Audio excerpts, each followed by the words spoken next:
on GoSuffolkRams.com.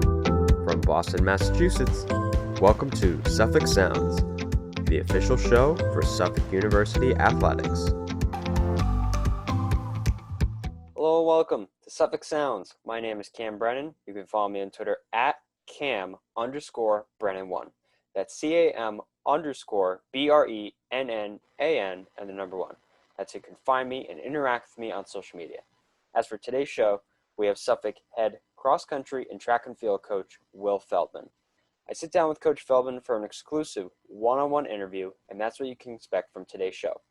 We'll give you fan access that you never thought you'd be able to get to. We'll have conversations with people that matter to you, and we'll get perspectives of those that have close ties to the Suffolk Athletic Department. You can get all of that right here on the Suffolk Sounds podcast. Now, with that being said, let's get back to Coach Feldman. Coach Feldman enters his 4th season overseeing the cross-country and track and field programs, including building the indoor and outdoor track and field program. During his time, Feldman has been recognized as a Coach of the Year on 3 occasions during his career and has led the men's track and field program to the inaugural GNAC Indoor Track and Field Championship. Today we'll discuss the changes in the athletic department, the feeling of leading your alma mater, and what to look forward to as we return to competition. This interview starts now. Coach Feldman, welcome to the show. Thank you so much for coming on and joining me today. Thanks, Cam. Excited to be with you.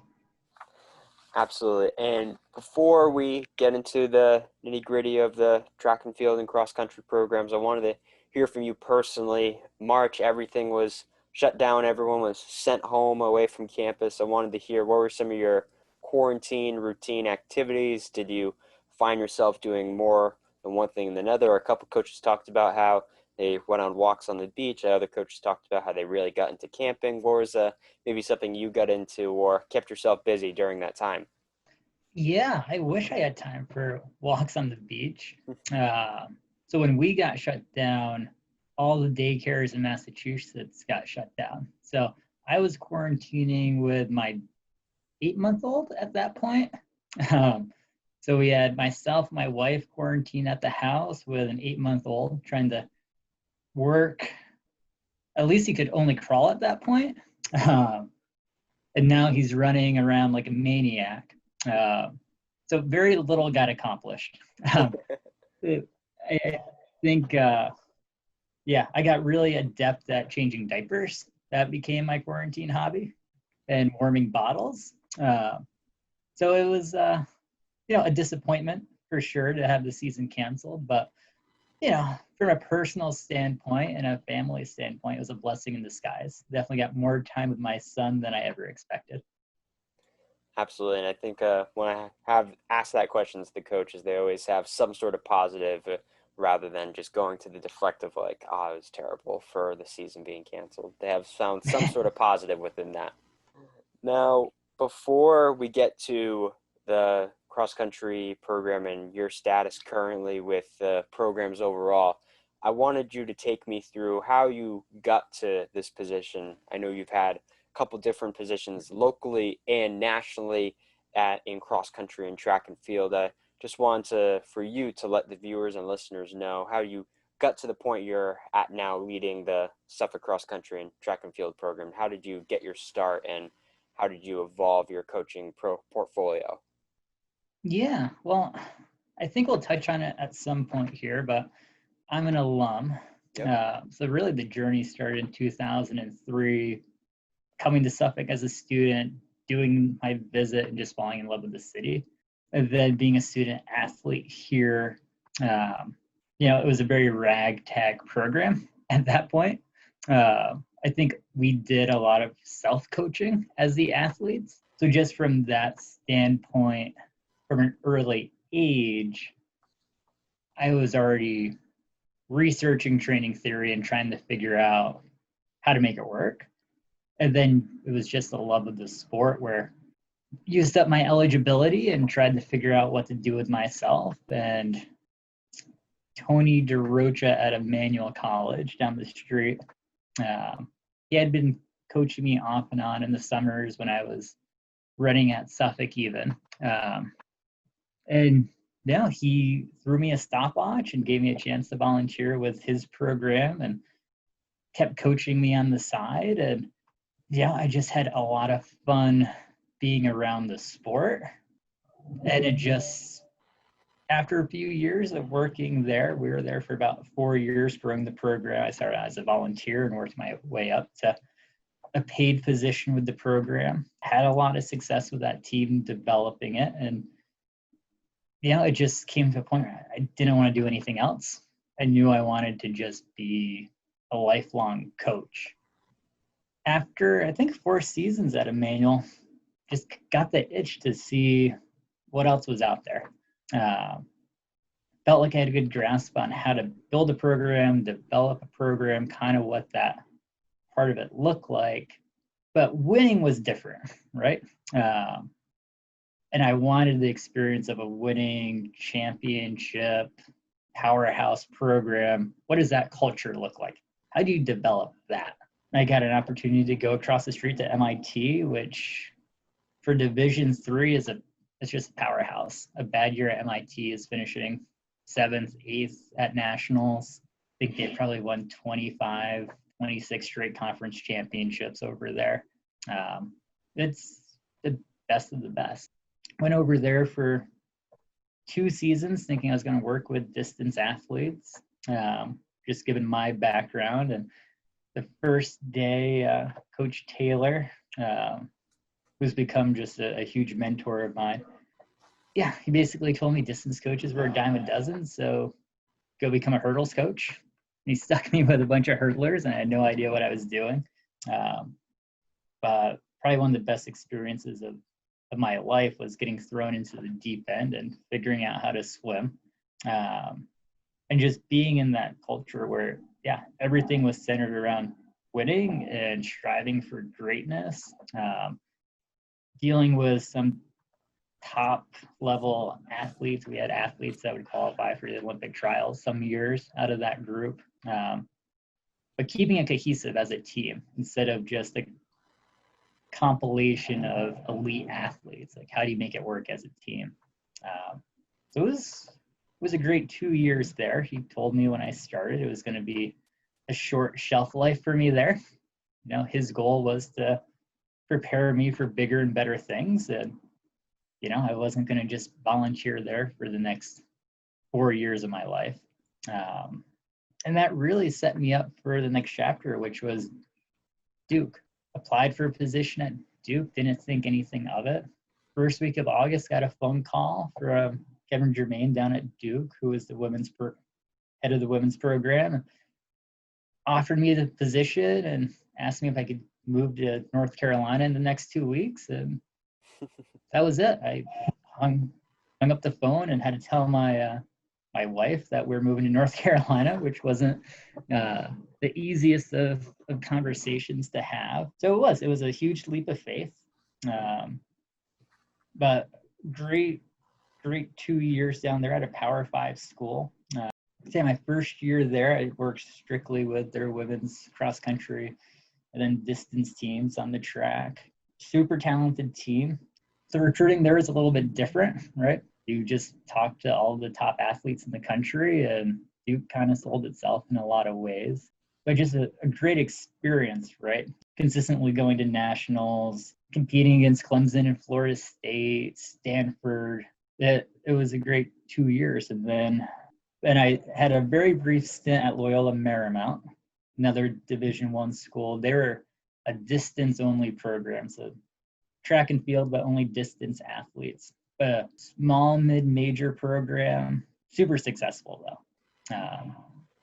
I was on there for a few months, just doing recruiting at that point, but that was probably the best 3 months of coaching I had been around, where it just opened up my eyes to a lot of things. Just the success you can have at a small program if you don't have the resources to compete with the Power 5 schools. But if you recruit the right kids and you develop them and you stay true to your culture, then little Loyola Marymount can go ahead and fight above their weight class and take down Arizona and Oregon and bigger schools occasionally. So that was really a solidifying moment for me. Was just taking things from all these other schools and then seeing like, yeah, if you've got a vision, and even if you're outgunned, so to speak, you stick to that plan and recruit strategically, you can have a lot of success at a smaller school without, having to sacrifice your own values and principles along the way. I do believe that it's important to get to a lot of different schools on your way up as a coach, because you're going to find something from all of these schools that are very similar within what you're doing coaching wise, right? But then you're going to find things that don't fit what you're trying to do or your personality. But if you're, only get exposed to one thing, you have a very narrow perspective. So I do think I kind of had an extended grad school in coaching, if that makes sense. But I just picked up things that worked from each of those areas, which really I feel strongly just provides me with just a holistic approach to what I'm trying to do here. So, I mean, there's things we can take from Duke and we directly apply them here. But there's other things that just wouldn't work at a Division III program that they do at Duke. It's just a totally different culture, and what they're trying to accomplish is different. But just getting exposed to just a diverse set of cultures and practices, you just find what works for you. But yeah, hopefully I'm done moving around. I'm back home. This is where I want to be. We're having a ton of success, which has been great to be able to put all of this to practical use now and have a proof of concept. A lot of twists and turns along the way, but I wouldn't be half the coach I am today if it weren't for exposure to those different programs and just working with amazing coaches at each one of those stops. Absolutely. And taking off that different perspective of each coach and each program, you're gaining a different skill and learning new things along the way. And it's all culminated with you returning to Suffolk, where you were a former athlete for the Rams and have seen it grow, the programs grow, and seen the amount of athletes grow as well. I want to just hear from you. Can you describe the feeling of what it's like coaching your alma mater? It must give you some sort of pride, and I've talked to a couple other coaches that are former student athletes at Suffolk as well, and they love it. It's something that they wouldn't have asked for. Yeah, it's hard to describe. It's special. Oftentimes as college coaches, you're joking around, but it's true. You're either looking for your next position or waiting to get fired. It's very rare that you stay in a position very long, even if you have a lot of success, because it's just such a competitive field. So it's hard to put down roots and really feel passionately about where you are. Being at your own school where you've worn the uniform and you've walked the hallways and you've invested so much of yourself into it as a student athlete yourself, you just take a lot more pride in it, right? Everything that happens is a direct reflection upon you. The athletes you recruit and you coach, they're forever linked to you in a more meaningful way, right? You're all in the same alumni group in 4 years when they graduate. They're definitely more of your family than when you're coaching at a school that's not your home. It's just special. It doesn't feel like work, right? Coaching's not work, right? It's a labor of love. Even when it's not going well, you're motivated and you feel better about it because it's your school, right? It's bigger than just you and that paycheck, right? You're not just trying to produce All-Americans to add to your resume. You're doing it for your university and the guys you ran with when you were in an undergrad 10 years ago. So it's special. You don't take it for granted. I think you do become a little bit more protective over who you let put on the uniform and the way they represent the university. And everything that you accomplish is just more meaningful, 100%. There's nothing quite like it. I agree with you there. And talking about when you were a former athlete, the department, I have to imagine, looked a little bit different in terms of facilities that were available to the athletes, whether it be the fitness center that we have currently downstairs, the Ridgeway building that houses our athletic department, the weight room that we use, and even the opportunity to travel. What were some of the biggest differences that you've seen from the program when you were a student athlete and the athletic department from your student athlete to now in present day? Oh, it's night and day. Uh, you can't even compare the two. We didn't have a weight room for the athletes to use for themselves. It was, I think, 2 benches and a set of free weights that was shared for the entire university. We didn't have our own locker room space. It's just night and day. These guys and girls are spoiled. And yeah, I tease them, but I mean it in a lot of ways. Like, they have nothing to ever complain about, because if they had seen what it was like here in the early 2000s, doing core in the hallway because there was no space, hoping you had matching uniforms, or are we going to have enough kids for a team from year to year? It's completely different. It went from feeling very much like an intramural type of feel to it to, yeah, we're here to compete, and everybody that's on staff within the department is invested in winning. I don't think anyone here is comfortable with being at the bottom of whatever conference we're in. So as an alum coaching now, like, it's so much fun to be able to go to meets and competitions, and especially the first year we actually had a team. And that's just a direct result of the investment that the school and the alumni have put into this, and Coach McConnell's leadership and setting the tone. I always thought Suffolk could be a very competitive Division III school if the resources and the leadership were in place. So now to see it actually coming true with that investment, it's amazing.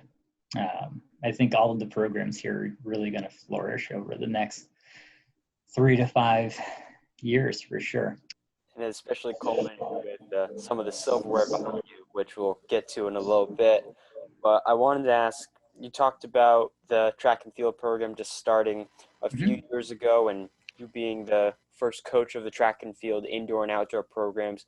Can you take me through the process of building a program and talking about recruiting and talking about how to get everyone in the same mindset and try to sell a new program to future athletes and future students of the university? Can you take me through your process of building the indoor and outdoor track and field program?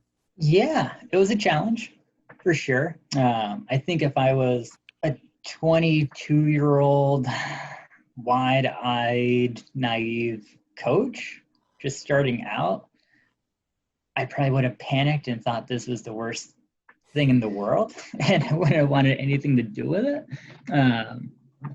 But I really looked at it as a blessing, right? It's almost an ideal situation. You're coming in without any baggage in a lot of ways. I'm not replacing a coach who recruited half the kids on the team and I have to get them to buy in.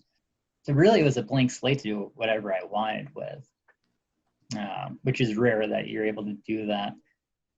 So I guess philosophically, there were 2 roads we could have gone down. And one would have been, I don't have a team, so I just need to get as many bodies as I possibly can. Or I can be selective and have a small team at first, but have quality athletes and character young people on the team that I want to be with for 4 years and that are going to perform at a high level and going to set the tone of the program going forward. That's really what I set out to do.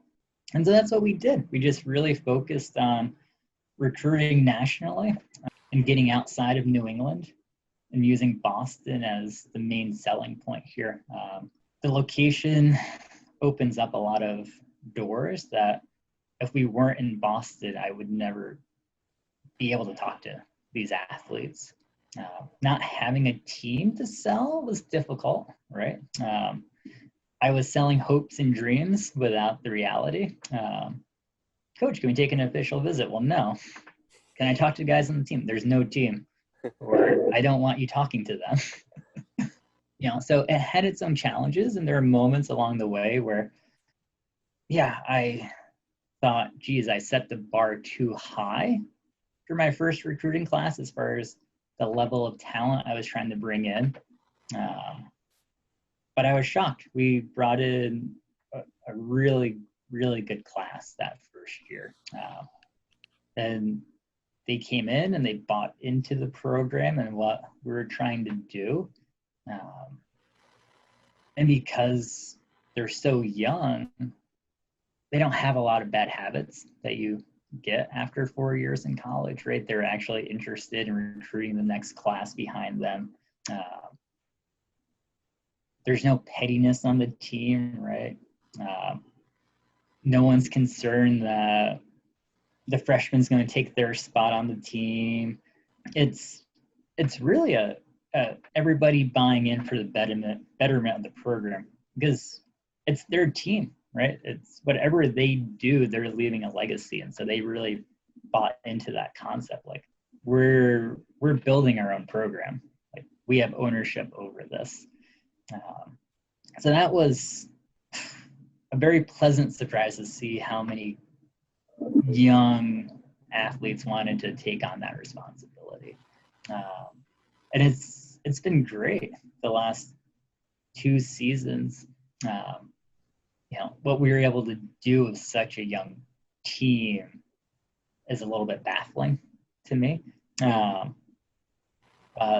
They're just great people. I think if you recruit just good people, the track and field takes care of itself, right? If they're passionate about the sport, if they're good teammates, if they're coachable, which are all things you learn in the recruiting process, and you don't sacrifice those characteristics that you're looking for within the person because of they might be able to throw a little bit farther or they're a little bit faster, and you just stick to culturally what you're looking for in your program, the other things will take care of themselves. And I think that's really been the key to our success is we just have a great team culture here. Now, you mentioned the word accomplishment and trophies a couple times, and the last couple of years have seen a lot of great success, whether it be the individuals claiming first place in individual meets and conference championships, and even the teams as well, as I can see the GNAC Bowl behind you. Can you talk to me about what it's been like to see the success, and maybe in particular last year's men's track and field indoor championship, and what kind of feeling that was, trying to maybe see everything come full circle and building the success of the individual athletes and overall the team success as well? Yeah, it was a surreal moment when it actually happened. Yeah, that's always been the goal. Every year the goal is to try to win a championship, even if it's not necessarily realistic. Even that first year, that was with that group of freshmen. It's like, yeah, let's go win a conference championship this year. I knew a lot of things would have to go perfectly for that to happen, but from the first conversations recruiting who are our juniors now, it was, we're going to win a conference title before you graduate. When that was going to happen, I was never completely certain. But I've never wavered in that being the goal. And our guys and girls on the team, I think when you're told that during the recruiting process, that's that's the goal here, and that's the expectation. That's what we're working towards. Yeah, I think it's going to scare some people away from the team, and then the ones that do come, they're invested in that right away, and they understand what that's about. Having a really young team, though, you never know what to expect at a championship meet, right? Because those first couple of years, it's new, right? They haven't been tested in a pressure-packed environment like that before.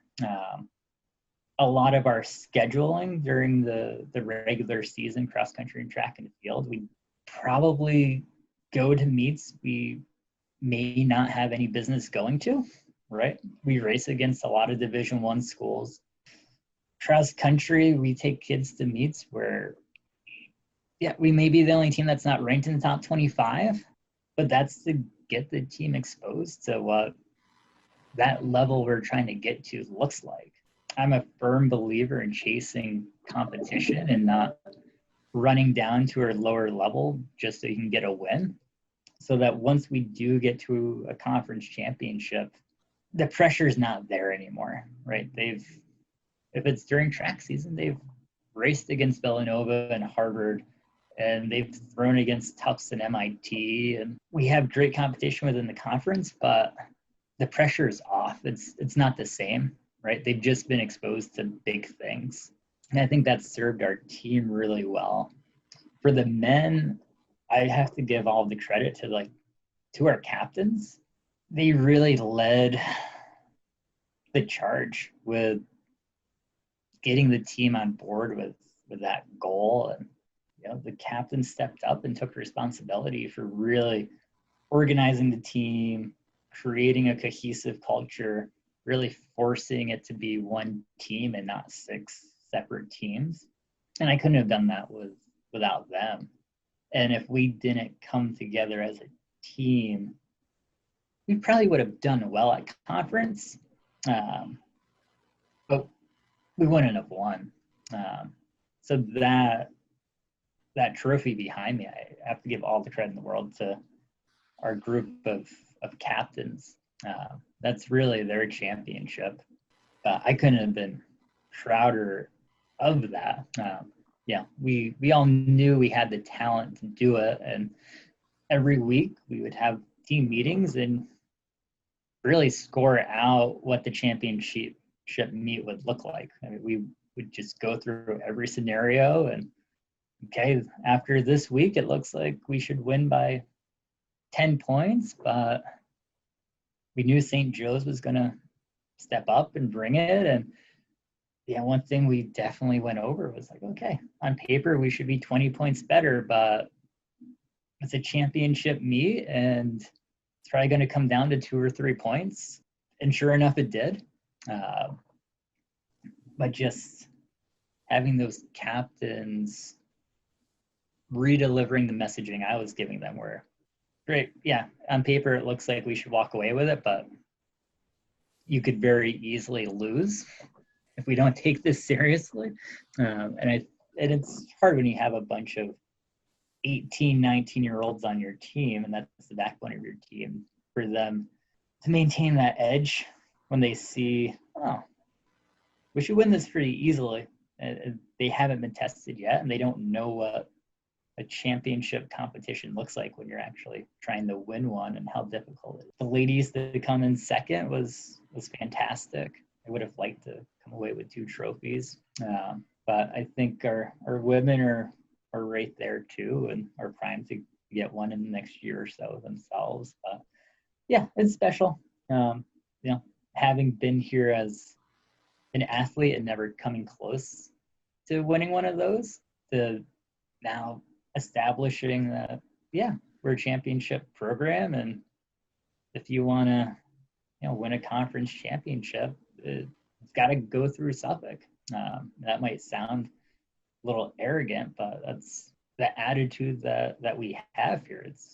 You're going to try to win a conference championship in track and field, like it's our trophy, right? And I think we're set up to do that over the next 2 years, 4 years, for the foreseeable future. I think this program is only going to get stronger and better. I completely agree with you there. And kind of my wrap-up final question is, what do you look forward to, and what are your expectations? The school is moving to the CCC, but you yourself will be straddling both the CCC and GNAC competitions, and just want to hear from you. What are your excitements and expectations for when we do return to competition overall? Yeah, I'm just excited to get back into competition. It's been so long, and our women and men are, I can tell, getting anxious. Right, we've been training really hard. Our distance runners since July have been going full steam. They should have had their conference championship last week, I think, if we actually had this season. I know we have a couple individuals in the cross country team who would have been vying for a conference title this year individually, and I think Matias would have been one of the top athletes in the region and maybe contending for All-American status this cross-country season. So for him, I know he can't wait to get a chance to really show off his fitness. I don't know what the year holds and what a COVID-19 track and field season looks like. I'm just excited for whatever we get.